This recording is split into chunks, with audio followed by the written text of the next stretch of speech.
ദിവസം കണ്ടപ്പോൾ ചങ്ങാതിമാരായി ഒരു ദിവസം കണ്ടപ്പോൾ സുന്ദരി മാങ്കുട്ടി സുന്ദരിയോട് ചോദിച്ചു സുന്ദരി സുന്ദരി എൻ്റെ കൂടെ കാട്ടിലേക്ക് പോരുന്നോ? എന്ത് ഭംഗിയാണ് കാട് കാണാൻ. ധാരാള ഫലങ്ങളും മങ്ങില്ല പൂക്കളും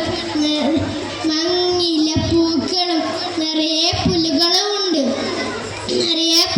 ഉണ്ട്. നിനക്ക് വേണ്ടി എല്ലാം തരാം. പല പ്രാവശ്യം വിളിച്ചപ്പോൾ സുന്ദരി മാങ്കുട്ടിയെ കൂടെ കാട്ടിലേക്ക് പോയി. ഹായ് ഹായ്, എന്ത് ഭംഗിയാണ് കാട് കാണാൻ.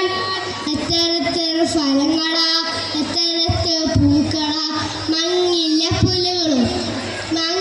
പുല്ലുകളും സുന്ദരിയുടെ കാര്യം രസിച്ചു നിൽക്കുമ്പോഴാണ് പെട്ടെന്ന് ശബ്ദം കേട്ടെ. Car car. സുന്ദരി പേടിച്ചു പോയി.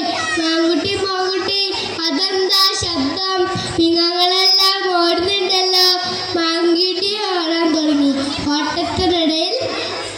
ഓട്ടത്തിനിടയിൽ സുന്ദരി മാങ്കുട്ടി സുന്ദരിയോട് ചോദിച്ചു പറഞ്ഞു സുന്ദരി നീയും ഓടിക്കോ, കാട്ടിലെ രാജാവ് സിംഹം വരുന്നു. സുന്ദരി പാടാൻ തുടങ്ങി. ഓട്ടത്തിനിടയിൽ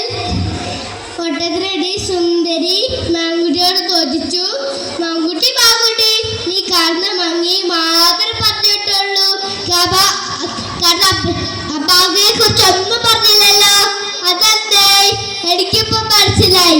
പരിചയമില്ലാത്ത കൂട്ടുകാരെ സുന്ദരി വീട്ടിലേക്ക് ഓടി. പാവപ്പും സുന്ദരിയുടെ കാത്ത് വീട്ടിൽ പടുക്കിരിക്കുന്നുണ്ടായിരുന്നു. സുന്ദരി വന്നപ്പോ അപ്പോൾ സന്തോഷമായി.